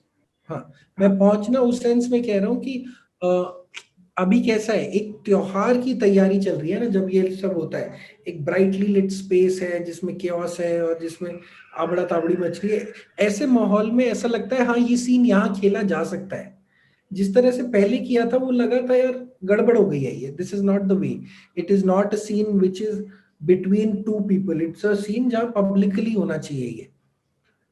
तो उस सेंस में वो शूट करके, और वो दिक्कत भी आई ना, उसको रीशेड्यूल करना पड़ा आपको गिवन 40 दिनों में या 50 दिनों में। तो वो तो यार थोड़ा बहुत जैसा आप फिल्में बनाते हो वैसे ही चल रहा है ना, आपका एक फिक्स शेड्यूल है, आपके इन एंड आउट डेट्स हैं, आपको एक्टर्स को डिफरेंट लुक्स के साथ शूट करना है प्रोटैगनिस्ट को, तो यू कांट से अरे शेव कर लिया अभी फिर मूंछ वाला सीन करेंगे, यू नो। सो वो एक शेड्यूल तो है ही आपका, within those mini schedules you have to keep being flexible and doing if there's something wrong. Yeah. Also, I want to talk to you about the nurse character, the character who ultimately goes on to become एक तरह का companionship या एक तरह का comfort Anjani को उस character में मिलता है। वो क्या signify कर रही थी in the larger story that कि of course the family represented the migrants and uh, but what did that character do to the story? मतलब हाँ जो आपने बोला अरे वही है, मतलब कंपेनियन वाला एक कैरेक्टर है जो कि बाकी फिल्म में कोई नहीं है, तो it just I think it gives a completion to the characters, you know, both people, a young love story within all the struggle is something, और एक ऐसा रोमांस जो बहुत बार क्या होता है वर्किंग क्लास के नेबरहुड या वर्किंग क्लास सेटअप्स में हम या तो जन जन्मांतर का प्यार देखते हैं या बिल्कुल he is just devoid of any love and only lust driven, ये सब चीजें ज्यादा देखने को मिलते हैं इस प्रकार के रिलेशनशिप्स। हम बस चाहते थे एक ऐसा ब्रीजी सा लव अफेयर जो शायद कहीं पहुंचे ना, but it is something which helps him deal with his days and things like that. और उसका जो इंट्रोडक्टरी सीन है वेयर इट्स वेरी लाइक वो लाइट के थ्रू एक लाइट का एक प्ले हो रहा है उस सीन में, बड़ा बहुत इंटरेस्टिंग मिजान सीन है उस सीन का। सो वो सीन की राइटिंग के बारे में and how you guys shot it, just talk about little bit about that. Shubham यार वो उसका आइडिया बहुत ही सिंपल था, फर्स्ट लव वाला आइडिया होता है ना, कि जहां पे क्योंकि इंट्रोड्यूस भी करना है कैरेक्टर को और एट द सेम टाइम इतना टाइम नहीं है स्क्रीन पे कि अच्छा पूरा बैकग्राउंड बताया जाए, तो कुछ तुम्हें डिजाइन ऐसे करना पड़ेगा कि सीन में ही समझ आ जाए कहां जाएगी, और उसके बाद you can play with those characters और दैट रिलेशनशिप। और एज भी फैक्टर बहुत बड़ा होता है ना, हर स्टेज का रोमांस अलग होता है। तो अगर इस वर्किंग क्लास में ये 20 अर्ली 20s का रोमांस है और घर के बाहर है, तो वी जस्ट थॉट कि we'll play with simple things. एक अंधेरा होगा, प्रॉप ऐसा चुना जाए जो रोमांस को सिग्निफाइज करे या ब्यूटी या रोमांटिक्स की तरफ जाए, विच इज हेयर क्लिप, तो बाल हेयर क्लिप, और ये कोशिश करी कि कोई भी डायलॉग पूरा ना हो, so that it's not a normal conversation, it's not going anywhere, it's just two bodies trying to know each other in the darkness. So मोटा मोटी यहीं से हम लोग ने स्टार्ट किया। एक कभी कभी सीन्स बनते हैं ना जब dialogue within themself are not making sense, overall scene का एक मतलब होता है, ओवरऑल सीन का एक रस होता है, तो वो तरह का ट्राई किया था इसमें। क्योंकि ऐसे सब करने से मुझे लगता है बहुत बार हमारा ना स्क्रीन टाइम बचता है, नहीं तो हम इस्टेब्लिश करते हैं बहुत बार कैरेक्टर्स को, और वो कौन है, फिर ये दोनों एक दूसरे से मिले, फिर आगे क्या हुआ। ऐसा सा सीन अगर आपको कभी कभी एज अ डायरेक्टर मिलता है ना तो आपका मन बहुत, आपको लगता है कि किसी ने बहुत बड़ा मेरा काम आसान कर दिया है, क्योंकि आपका इस्टेब्लिशिंग चली जाती है। आप एक ऐसा सीन बना सकते हो जिसमें क्लासिकल लव के ट्रोप्स हैं, फुसफुसाहट है, अंधेरा है, बालों की बातें हैं, थोड़ा बॉडीज का प्ले है, और फिर जाते जाते एक इनविटेशन भी है कि दरवाजा खटखटाना। तो विद इन इटसेल्फ बहुत सारी सीन्स का निचोड़ है ना इसमें, आपको समझ आ जाता है ये किस तरह का एक रिश्ता है। और ये चीज की मतलब ये अपना अंजनी के लिए स्टोरी में जिस पॉइंट पे after he gets fired from his job, कुछ देर तक कुछ होता नहीं है, मतलब इन टर्म्स ऑफ कि वापस एक महेंद्र के साथ एक पूरा एक सेगमेंट आता है जहां पर वो उसको बोलता है कि भाई तुम कलाकार हो, मुझे सिखा दो क्या वो चीज है, ये चीज। और फिर एक बड़ा बड़ा ब्यूटीफुल सा मोमेंट है जहां पर वो दोनों टेम्पो में बैठे हुए हैं पीछे। ये इस तरह के मोमेंट्स, जब कहानी थोड़ी रुकी हुई है उस पॉइंट पे, ये कितना इसका इसका एक बैलेंस कि अच्छा ये इतना ही करेक्ट बैलेंस के इतना ही रखते हैं, इसके ज्यादा फिर लगेगा कि बहुत ड्रैग हो रहा है। वो चीज कब आपने मतलब वो उस चीज की राइटिंग के बारे में बात करें आपकी, ये यहाँ इसका बैलेंस करना, इसका सही मात्रा में ये चीज है कि कुछ नहीं हो रहा है अभी कहानी में, we just following him and just seeing him live his life. हाँ बिल्कुल सही बात है, क्योंकि एक खालीपन तो दिखाना ही है नौकरी जाने के बाद। वो खालीपन नहीं होगा तो नौकरी का महत्व नहीं समझ आएगा, स्पेशली जब आप अपने गांव से शहर आते हैं ना, किसी और जगह आते हैं। और ये भी है कि हमें पता है कि महेंद्र मरने वाला है थोड़ी सीन बाद, तो वो हाइट पे थोड़ा तो स्क्रीन प्ले को पहुंचाना पड़ेगा जहां पे दोस्ती, वो रिलेशनशिप एक हाइट पे पहुंचे जहां तुम्हें लगे लॉस का एहसास देखने वाले को भी हो ना। हाँ ये लॉस मुझे समझ आ रहा है, मैंने अभी इससे पहले इनको देखा है टेम्पो के पीछे। बिल्कुल। पर ये इससे एक बड़ा सडन सा वो मतलब एक होप हमें मिल रही थी कि अच्छा कल मिठाई लेके जाऊंगा डॉक्टर साहब के लिए और नौकरी वापस मिलेगी। मेरे कहने का मतलब ये था कि इन इन सब सीन्स में एक होता है कि अच्छा हम कई बारी ज्यादा लिखने की एक टेंडेंसी होती है हर चीज को, वो करेक्ट बैलेंस फाइंड करना कि सिर्फ इतना ही टाइम हम इस सेगमेंट को दें, ये एडिट का चॉइस था या स्क्रीन प्ले में ही ऐसा था? ये दोनों का ही होता ही है, मतलब किसी एक को ज्यादा बोलना ना, बिकॉज लिखते टाइम आप कभी कभी ज्यादा चीजें लिखते हो ताकि खुद को भी समझ आए और बोले। वो फिल्म शूटिंग के टाइम एनीवेज बदलती हैं, जब देखते हैं हम सीन पे कभी कभी लगता है यार ये डायलॉग की जरूरत नहीं है, या इस तरह से जरूरत नहीं है, वो करते हो। बट रियल एक जो sense of creation of time होता है, ट्रीटमेंट ऑफ टाइम, वो तो एडिट में होके और फाइनली जब साउंड होता है तभी एक समझ में आता है। बट यार वही है ना, फिल्म में किन चीजों की इंपॉर्टेंस कैसे बढ़ाई जाती है ये आपको देखना पड़ेगा, है ना। जब हम देखते हैं यार इसकी दोस्ती, या ये पार्टी में साथ में काम कर रहे हैं, या फिर जब हम बोलते हैं ना कहानी में कुछ नहीं हो रहा लेकिन ये नौकरी ढूंढ रहे हैं, तो सडनली फिल्म खुल जाती है अंजनी के बियॉन्ड। जब हम पुरानी दिल्ली में लोगों को देखते हैं काम कोई ढूंढ रहा है, नहीं मिल रहा है, नहीं मिल रहा है, तो सडनली वो दूसरी चीजें भी खुलती हैं अभी कि इट्स नॉट अबाउट मंकी हा हा कॉमेडी फिल्म, ये नहीं है, ये कुछ और जगह जाएगी अभी। तो वो भी जरूरी होता है कि आप प्लॉट को सस्पेंड करें थोड़ा, कि प्लॉट को सस्पेंड ना भी होल्ड करके रखें ना, टाइम का जो एक एक्सपीरियंस होना चाहिए। और वही कि how do you leave characters ना, महेंद्र का डेथ कैसे होगी फिल्म में, तो उसके लिए महेंद्र को एक अच्छा गुड बाय देना जरूरी है ना। मतलब तो वो एक काम करते हुए भी है, तो एक वर्किंग मैन है, उसके बाद अंजनी के साथ इसकी दोस्ती है, वो इसको सिखा भी रहा है, सजेशन भी दे रहा है, और अंजनी उसको अप्रिशिएट भी कर रहा है, उसकी वॉइस भी रिकॉर्ड कर रहा है, जो कि वॉइस फिर आगे जाके वो सुनेगा, यू नो। सो तुम ये भी करते रहते हो ना, सजेशंस होते हैं कि अगर मैंने आपका वॉइस ले लिया है फिल्म में, रिकॉर्ड किया है, तो यू आर ऑल्सो सजेस्टिंग कि ये मरने वाला है। It's just that we as viewers, we are suckers for optimism and आहा अच्छा हो जाएगा, कुछ नया सवेरा आएगा।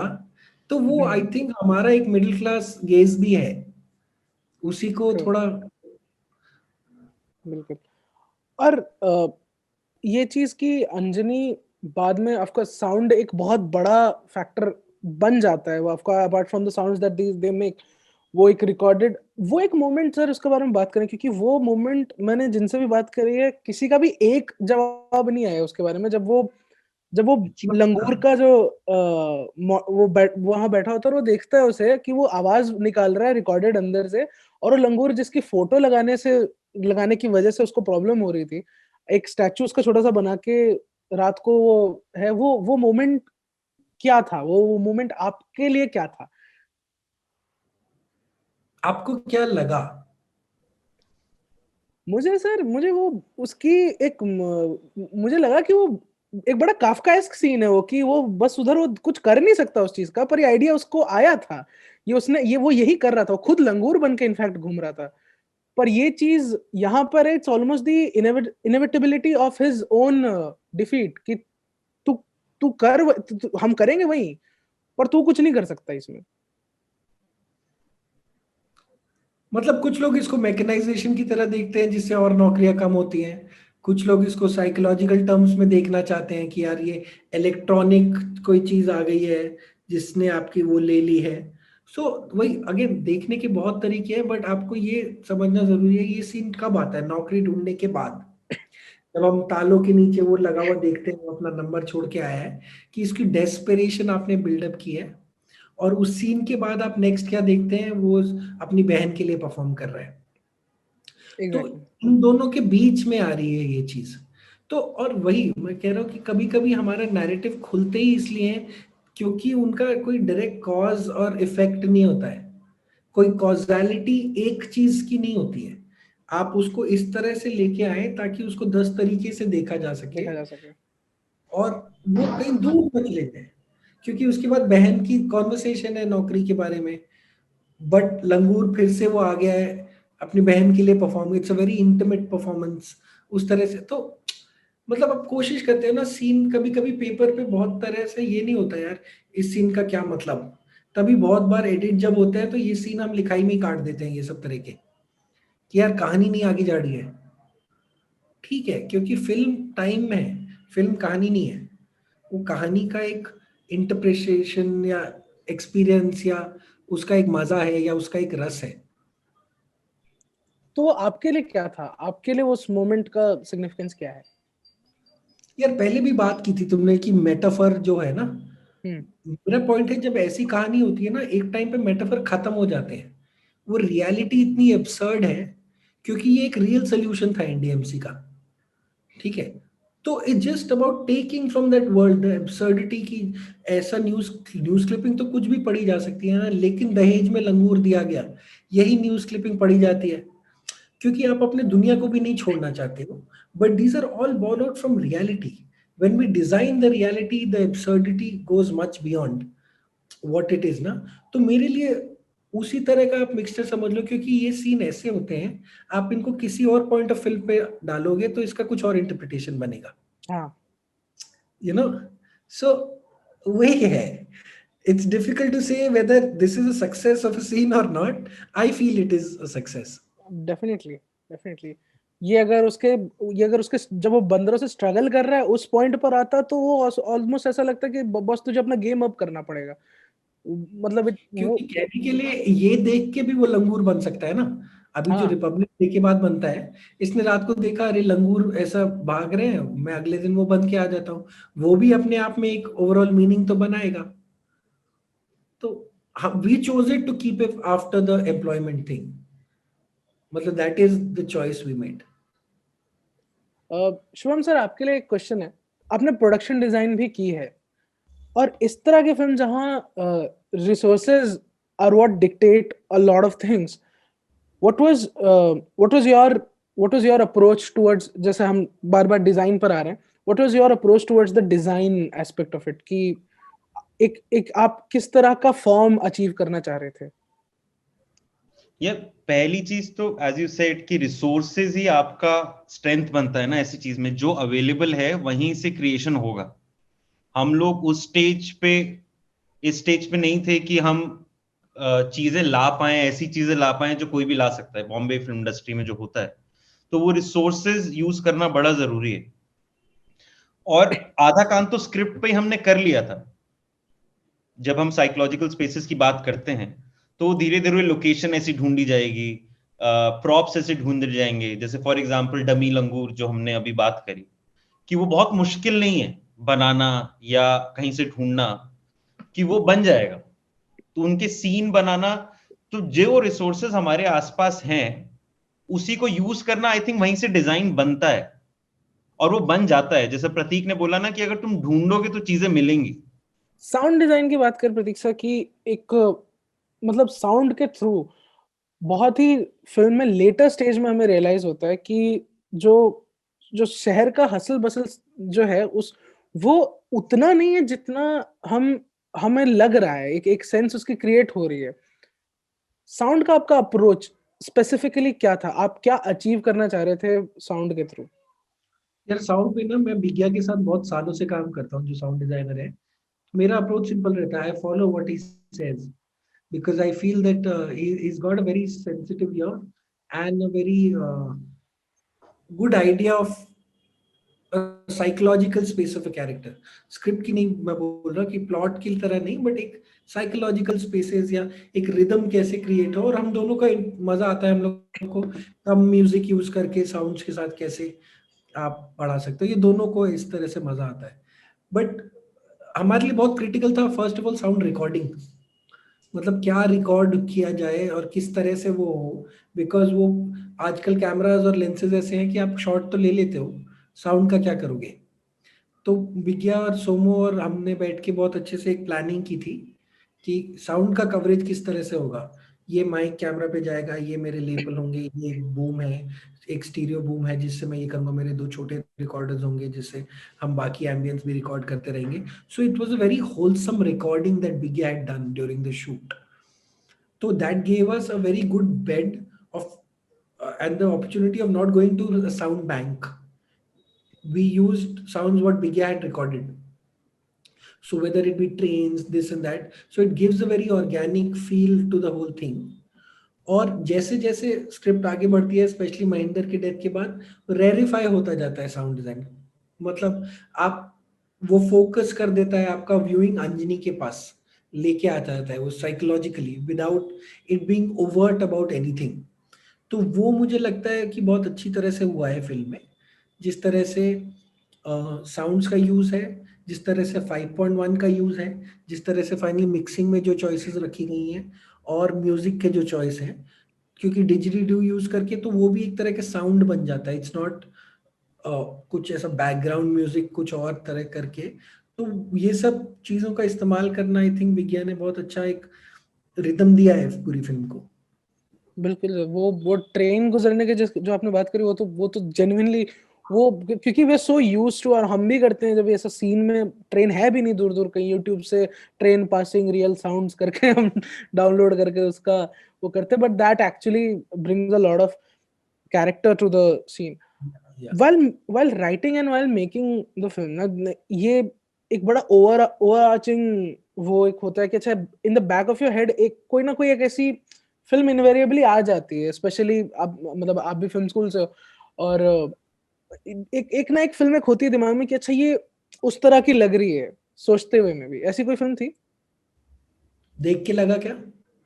नहीं सर, लगा तो नहीं, मतलब ना मैंने जो देखी है उनमें से तो नहीं लगा। और आपके दिमाग में थी कोई?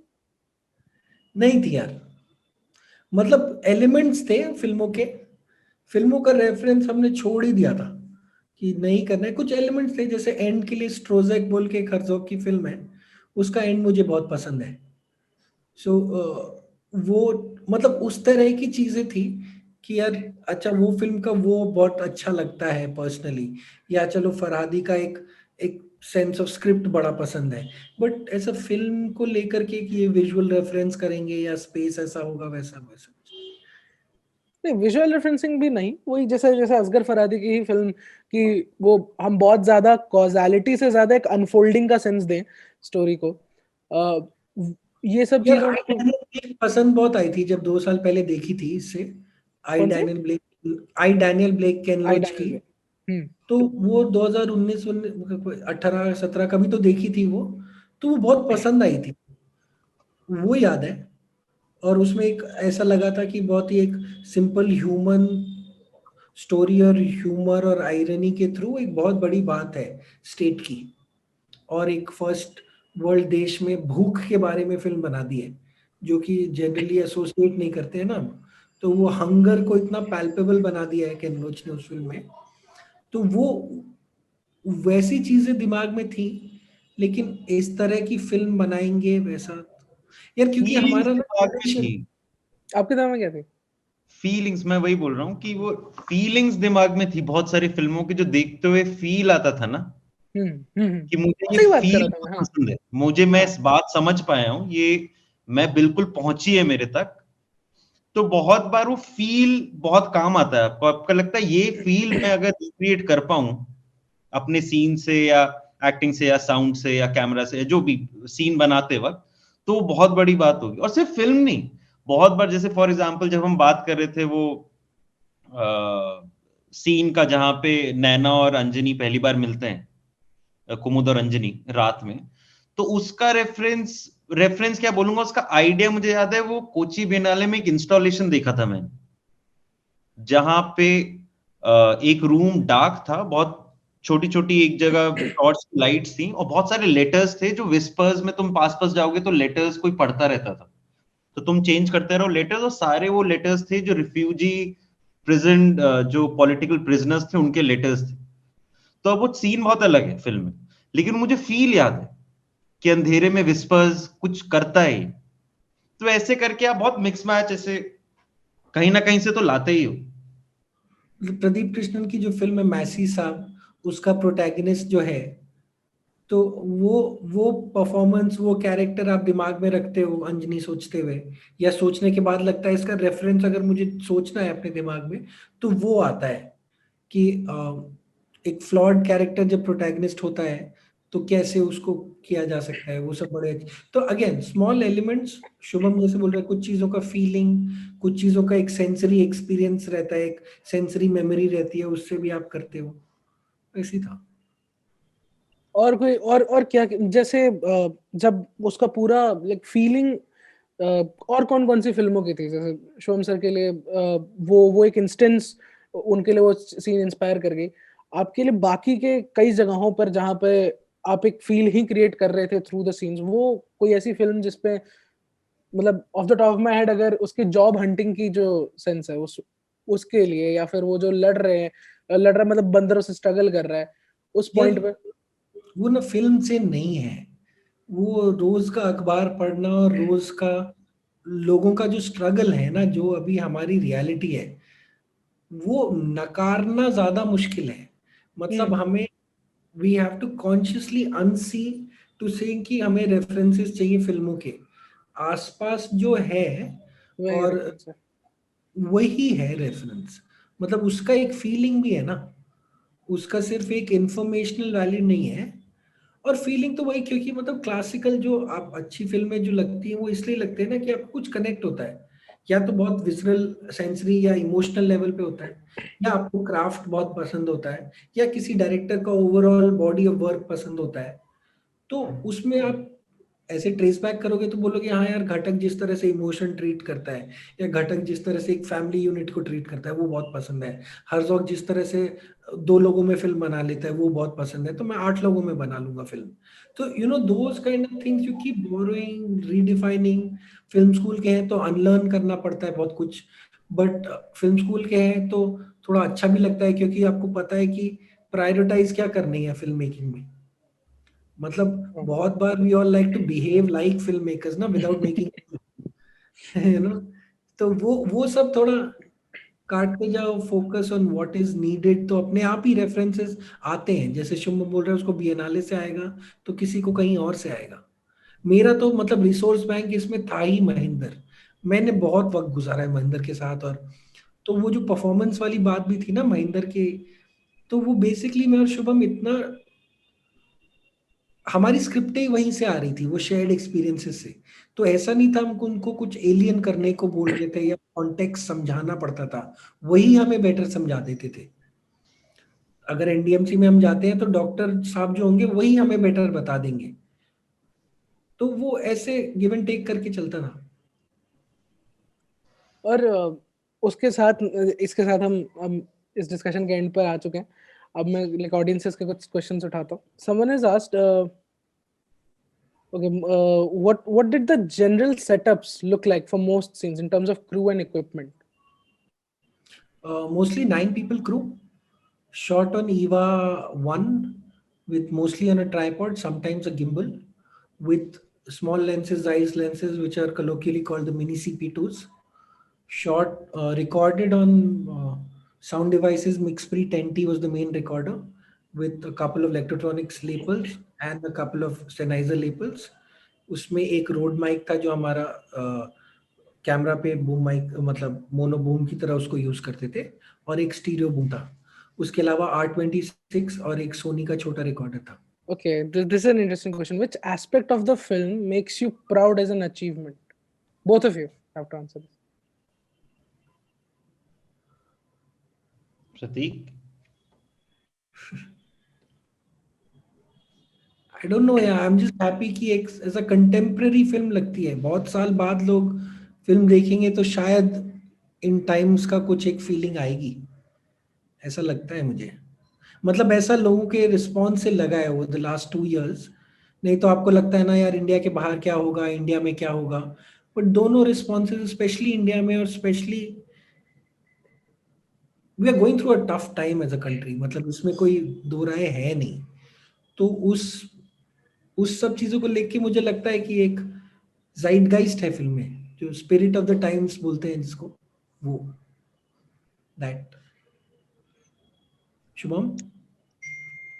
या मेरे लिए मेकिंग बहुत इंपॉर्टेंट है, और मेकिंग से ही जिस तरह का फिल्म, क्योंकि मेकिंग जिस तरह की होगी फिल्म का भाव भी आएगा उसी तरह का ना, बाहर भी वही आएगा.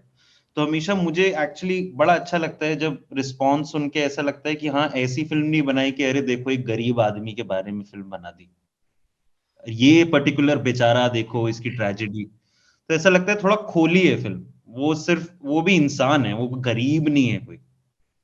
तो गरीब अमीर अच्छा बुरा सब है उसमें. आई थिंक वो मेकिंग के वजह से बहुत, मुझे ऐसा पर्सनली लगता है कि मेकिंग के वजह से, क्योंकि महेंद्र भी पार्ट होगा फिल्म का और लोग भी पार्ट होंगे जो उसी जगह के हैं, जो काम करते हैं एक तरह से, या फिर आपस में भी हम लोगों ने जैसे काम किया है, बहुत रूल तोड़े हैं. ये मुझे बहुत अच्छा लगता है, रूल तोड़े हैं, बहुत डर निकाल दिए हैं कि अरे ये सुंदर शॉट, लाइक फॉर एग्जांपल सबसे पहला डर कि कैमरे में किसी ने देख लिया रोड पे तो क्या हो, ये सबसे पहले हमने निकाल दिया था कि देख लिया तो देख लिया, कोई बात नहीं, सीन पे ध्यान देते हैं, कैमरे पे देख रहा है ना, कोई बात नहीं, चलेगा हमारी फिल्म. तो ये सारी चीजें बहुत मुझे अच्छी लगती हैं इस फिल्म के बारे में. बनाई. लोग बोलते हैं इंडिपेंडेंट फिल्म मेकर्स को बहुत देखभाल के करना पड़ता है, ये थोड़ा फ्रंट फुट पे ही बनाई गई है फिल्म, मतलब मेकिंग वाइज भी. और कभी कभी ऐसा लगता था ना, रिकग्नाइज कर लेते थे सिचुएशन. लड़ नहीं सकते तो अडेप्ट करो. अगर लगता है कि थोड़ा पैर घुसाने की भी जगह है तो, मतलब अगर टो घुस सकता है तो पैर घुसा दो, पैर घुस सकता है तो पूरी बॉडी घुसा दो. मतलब वो थोड़ा मेंटालिटी के साथ बनाई है फिल्म. मतलब मुझे लगता है अगर मैं बाहर कमीशन काम होता और मैं बोलता कि गन वापस लौटानी और झूले पे होगा ये सीन, मुझे नहीं लगता कोई भी मानता करने को ये. लेकिन एक बार में ही मान गई कि हाँ ये ठीक है. या फिर जिस तरह का इंट्रोडक्शन नैना का है फिल्म में, सब लोग थे नहीं कुछ तो बोलो, कुछ तो बोलो सीन में. आई थिंक वो समझ धीरे धीरे सबकी बनी, और वो ऐसे बड़ा मजा आया, इंपॉर्टेंट लगता है, बड़ा प्रीशियस लगता है ये. बिल्कुल. मेरे लिए थोड़ा डिमिस्टिफाई भी हुआ. अच्छा एक्सपीरियंस हुआ एज अ फिल्म मेकर ना, वेरी रिफ्रेशिंग, वेरी लिबरेटिंग. तो मतलब डिमिस्टिफाई क्या हुआ सर? यार, मतलब when you make your film, no people will tell you a lot of things. ये चाहिए होता है और वो चाहिए होता है, this is and a lot of people, most of them mean well. But कभी कभी होता है ना, अब नहीं है तो क्या करें, नहीं बनाए क्या. So, how much of your background influenced this film? Please answer individually. How much of your background and the life you've lived, इस फिल्म का जो गेज है उसको कितना इन्फ्लुएंस किया? पता नहीं यार मुझे. मतलब बैकग्राउंड इन द सेंस मेरा बैकग्राउंड, या जो मैंने किया है लाइफ में इससे पहले? हाँ, जो आपने अभी तक लाइक जो आपकी जिस जगह से आप आते हो और जो अभी तक आपने किया एज एन एक्टर, आपका जो एक्सपीरियंस है और ये सारी चीजें, whatever has led you to this film, how much of your lived experience has led you to this film? I think most of it, और वो मतलब हर किसी का होगा ही, क्योंकि बहुत Q&A सेशंस में बोलते हैं ना, आइडिया कैसे आया फिल्म का, कैसे सोचा. और हमेशा ऐसा लगता है हाँ अभी का तो आंसर यही हो सकता है कि न्यूज़पेपर में कटिंग देखी, महेंद्र से मिले और आइडिया आया और फिर कुछ फिल्म बनानी थी। बट एक्चुअली बहुत ऑनेस्ट आंसर ये है कि एक न्यूज़पेपर कटिंग से फिल्म का आइडिया नहीं आता है। ये प्री ऑक्यूपेशन होता है किसी भी अच्छी फिल्म का। एक कोई आइडिया एक दिन आके वो फिल्म नहीं बनती है। आप बहुत सालों से उस चीज से, उस सोच से जूझ रहे होते हो, उसको समझने की कोशिश कर रहे होते हो, और फिर एक दिन वो पेपर पे निकलता है, और वो भी सॉल्यूशन नहीं निकलता है, वो एक बस एक कंफ्यूजन की तरह निकलता है कि ये है मेरे आसपास। तो जिस तरीके का थिएटर हमने किया या स्ट्रीट प्लेस किए या एफटीआई में जो हुआ, एफटीआई के बाद स्ट्राइक के बाद जो हुआ, ये सारा बैकग्राउंड इस फिल्म में उतरा है, कुछ भी रहा नहीं है। क्राउड को शूट करने से लेके इंसान को कैसे देखना है, क्लास को कैसे देखना है, कि मजदूर क्या होता है, मालिक क्या होता है, गवर्नमेंट बिल्डिंग क्या होती है, प्राइवेट बिल्डिंग क्या होती है, ये एक रिसर्च से नहीं आता है, ये एक्सपीरियंस से ही आता है। YouTube से विशेष गांधी ने पूछा है कि how did the film how did Netflix find the film, like how was the film found by Netflix? They took it, so I assume they liked it. No, I mean like how did like वो process कैसा था कि like Netflix picking it up, which is like इस तरह लंबा की process film. हम्म लंबा process था, बहुत लंबा प्रोसेस था, स्लो प्रोसेस था। और मतलब ये see the fortunately there were lot of things working for the film. वो चाहे मामी की स्क्रीनिंग्स हो, या मामी में अवार्ड मिलना हो, या बर्लिन में फिल्म दिखाना हो, VR1 में जो यूट्यूब वाला फेस्टिवल हुआ था, उसमें 1.5 लाख से ज्यादा लोगों ने एक दिन में फिल्म देखी थी। There was lot of buzz about the film. मतलब Beka was promoting it from the US। तो उस हिसाब से मतलब बहुत बज़ था फिल्म का। तो उस सब को लेकर के भी बहुत टाइम लगा। ऐसा नहीं था कि जल्दी हो गया या आसानी से हो गया। उनके कुछ प्रोटोकॉल्स होते हैं, आपको एक-एक करके वो सब करना होता है। मतलब इट्स नॉट वही। और जितना मेरे जो समझ में आया, अगेन हर फ़िल्म का वो अलग ही होता है थोड़ा। And it depends a lot on अभी उधर कौन-सी टीम है, वो फिर बदल जाएगी, उनका मैंडेट क्या है। बिकॉज़ उनके ग्लोबल मैंडेट्स होते हैं कि we are looking at this kind of content, this kind of films and so on and so forth. Also, यहाँ पर गौरव ने पूछा है, can you talk about the ending being surrealistic? Did it also evolve while making of the film? Ending के बारे में हमने पहले ही बात करी, पर सररियलिस्टिक है या नहीं है, ये कई लोगों ने इनफैक्ट ऐसा मतलब they see it as a very surreal end, and I think it's mostly got to do with the last shot. So वो उसके बारे में मतलब मुझे पर्सनली सरियल लगता नहीं है वो, तो मैं वही सोच रहा हूँ अभी। हाँ सर मतलब मुझे भी मतलब जवाब तो नहीं दे सकता मैं। मैं सोच रहा हूँ। प्रतीक सर। अ, वही अगेन मैं वापस जाऊँगा वो रियलिटी को डिज़ाइन करने की बात से, क्योंकि खाना वो सीक्वेंस शुरू होता है खाना लेने से। It is so real that you keep thinking ये क्या हो रहा है? और उसके बाद जो चीज़ें आती हैं वो रियल ही है, बट वो एक आप उसको जोड़ते भी हो ना कि हाथी भी है, घोड़ा भी है, हनुमान जी भी हैं, और भारत माता भी है, और लंगूर भी है, और बंदर भी है।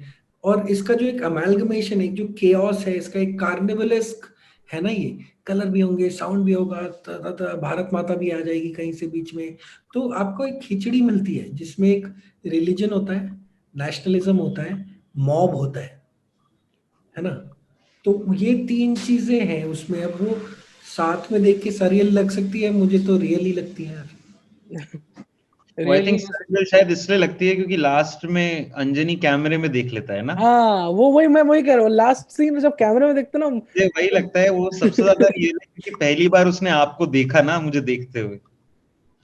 बट वही अगर मतलब फिल्म खुलती है महेंद्र कैमरा में देख रहा है, एंड होती है अंजनी कैमरा में देख रहा है। तो अब ये चॉइसेस आप बनाते हो एज फिल्म मेकर, बिकॉज आपको कुछ एक फीलिंग होता है, इसका कोई रीजन नहीं होता है कि मैं ऑडियंस को देख रहा हूँ अभी। इट जस्ट एक आई कांटेक्ट बनाया है। ऐसा नहीं है कि you can evade my gaze, look into me and so वैसा सा एक। So with this we come to the end of today's session. Thank you so much for doing this. Pratik Shubham sir, it was great talking to you. It was great knowing about how you went about making the film. Thank you so much. Thank you, Aryan.